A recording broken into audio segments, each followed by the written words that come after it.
Oh no!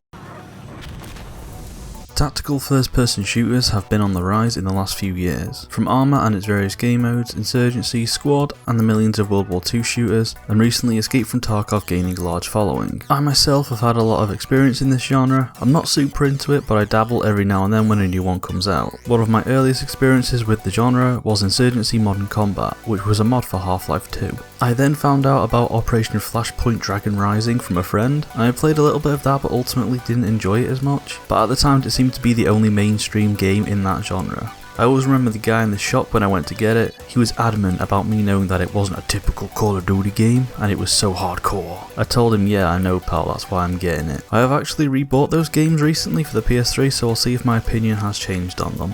Anyway, Insurgency Sandstorm is a sequel to Insurgency, which was a full game based off the mod released in 2014 by New World Interactive. 4 years later we have Sandstorm again by New World Interactive, but now with the publisher of Focus Home. Focus Home is a publisher which is very well known for supporting the mid-ground projects, not AAA but not indie. It's been over a year since the release of Sandstorm, so is it still going strong in 2020 or is it just fizzling out? Got this rig to blow, get back. 3, 2, 1. I need to load!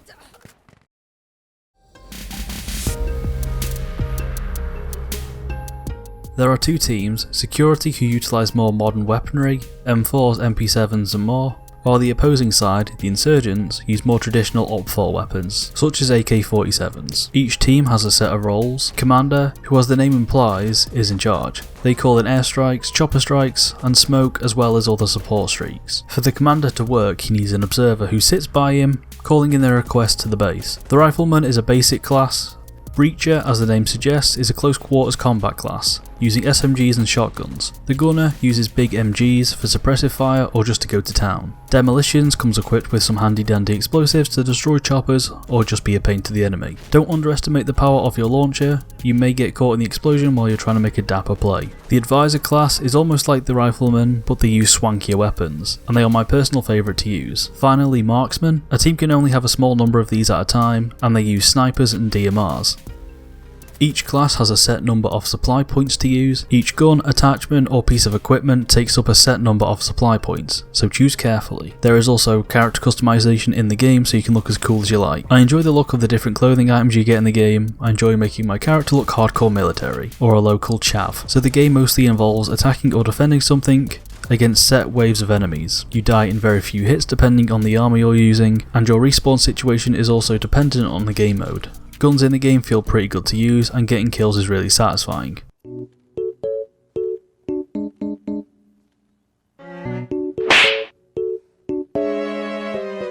You can kick doors down, or just run into them like a nutter, or peek through them. Reloading is also quite a neat trick. If you need to stop for whatever reason, you can pick up the reload from where you left off, or just dump the entire mag in case you're in a hurry. So the basics are down. You die quick, work with your team, and victory. Maybe.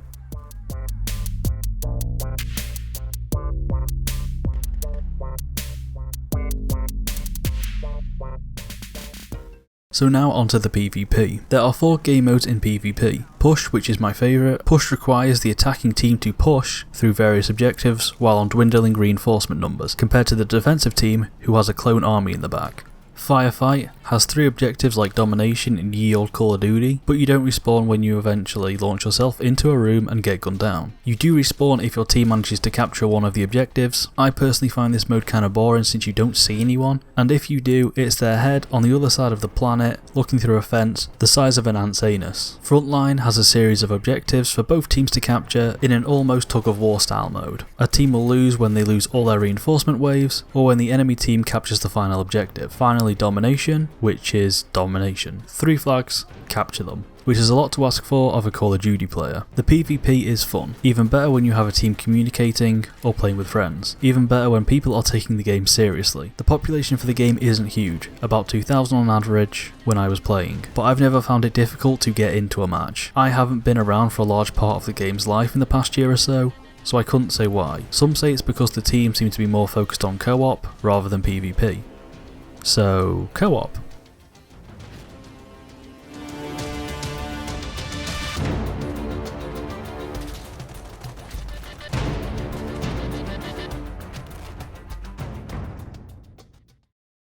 Co-op is also a major part of the game, one which I have never played up until recently. Co-op just sees you and a group of boys or gals fight through waves of enemies, capturing objectives and defending them. And to be honest, it is quite fun. It gets very intense when you're defending against swarms of enemies while running really low on ammo. It's really quite fun, though the ammo situation seems to get sorted when you've got a wizard with you. Hey, banana, you out of ammo? Come here. Okay, walk up here, press M and then F1. Got it? Nice. Okay. The AI is also pretty bowling with their nade throws. There's not too much to talk about with co-op, but I can say it is fun, and it's what I've mostly been playing over the past couple of weeks.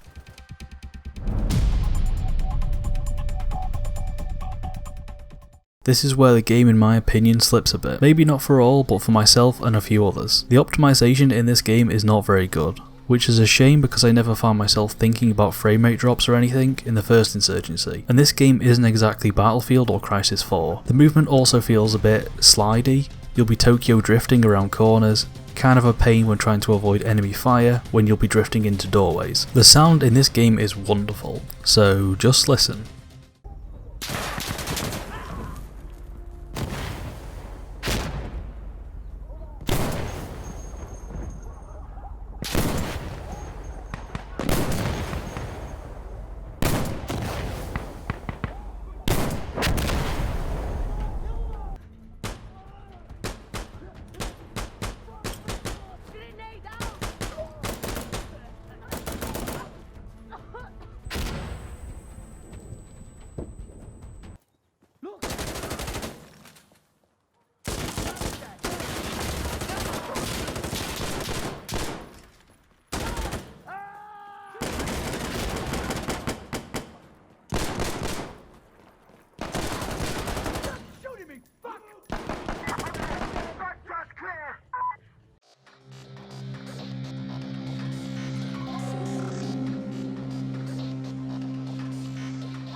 All in all, I feel as though if you're into the tactical shooter genre, you've already made up your mind, and if not, then I do recommend the game, probably on a sale, but with the warning of the game slips below 60 frames per second frequently enough to where it's annoying, and the player base seems to be dwindling, but as stated earlier, I have never found it difficult to get into a game, but that may change in the future. The game does release on PS4 on August 25th, 2020, so that may breathe some new life into the game, and I feel as this game will be a good fit for console, as it is not overly complex like Tarkov or Arma. I myself will probably pick up the PlayStation 4 version of the game. As always, I hope the devs keep up with the game and bring it to where the players want it to be, so it can be a great tactical shooter. So thank you for watching. If you enjoyed, like, subscribe, and I'll see you in the next one.